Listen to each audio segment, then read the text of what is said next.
I'm recording this a little bit.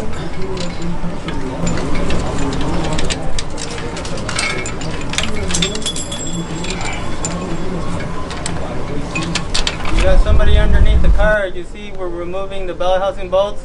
We already have the cherry picker and the engine ready to come out. So once we remove that support, the torque tube, we should be able to come up with the engine. Thank you. So we're real close to pulling that 6-liter out. Okay. Okay, I'm going up. Yeah.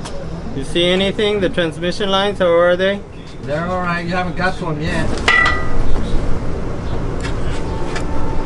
Excuse me, just excuse me. Alright, so we had to remove a bolt on the torque tube, whatever the hell you call it, the driveline bolt. So we're gonna try again to see if we can go up. So here I go. I'm gonna go slow and see if we got everything we need. So, anything? Go right. Well, the reason I didn't is because we didn't have the room before. Okay, now we do. Okay, that's there.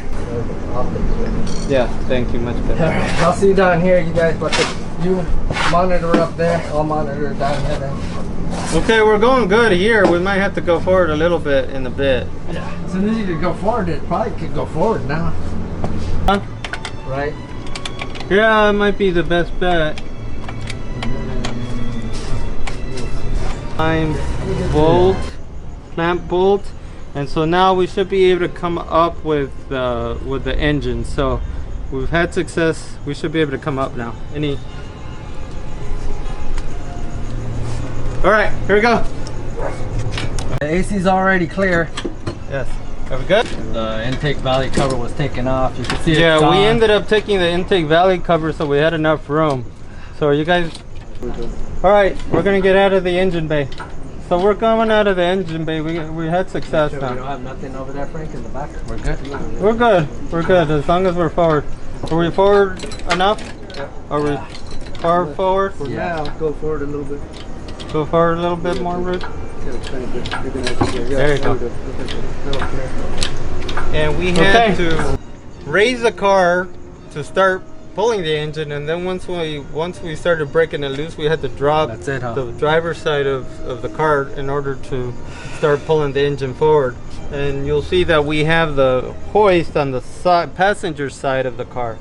We want to first put the engine stand on the engine while it's in the air. You see it's completely in the air, and then slowly put it down, because if you try to do it some other way and you look on YouTube, you'll see that some people have their engines knock over, and LS2 being aluminum, you don't want to do that because you might damage it. So this is what you want to do, and we're going to put it down right now so you can see.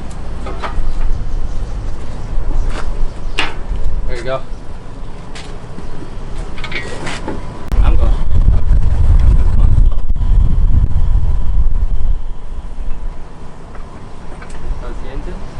Ground looks good. And obviously you want to put it down as slow as you can, just to check to make sure that everything's tight, all the bolts are strong enough that they can hold up your engine, and then you should be good to go. The next thing we're going to do is tear it down. Woo, success.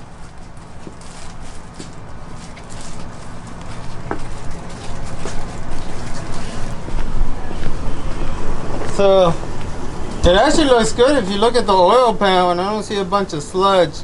So that's a good sign. So, and I don't see any metal.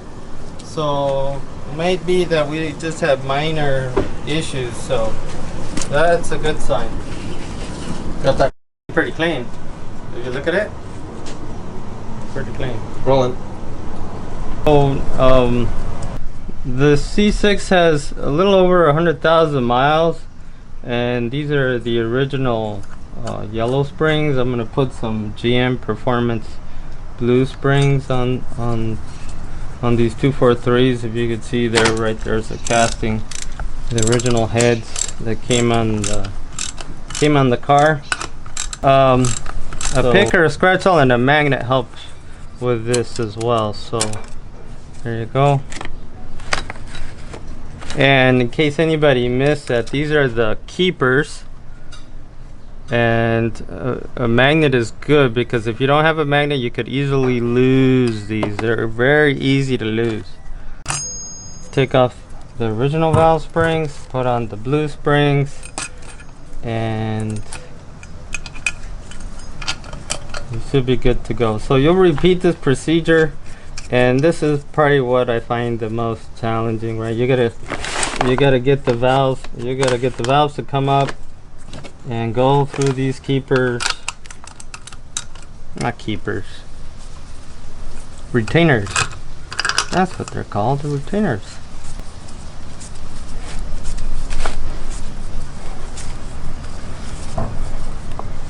So let's see if I've gone far enough to put the keepers back on now.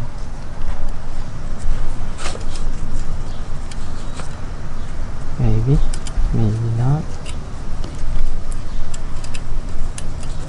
It's a yes. So now I got the retainers on, the valve springs on, the retainers on, the keepers on, and then you can back it out. And so you just repeat this procedure for this head, and you do the same for the other head, and that way you'll have a brand new set of valve springs. And they are the replacement for these yellow springs. These springs, the ones that came on the 2002 through 2004 Z06 and LS2s. So these blue springs are the replacement for these yellow springs.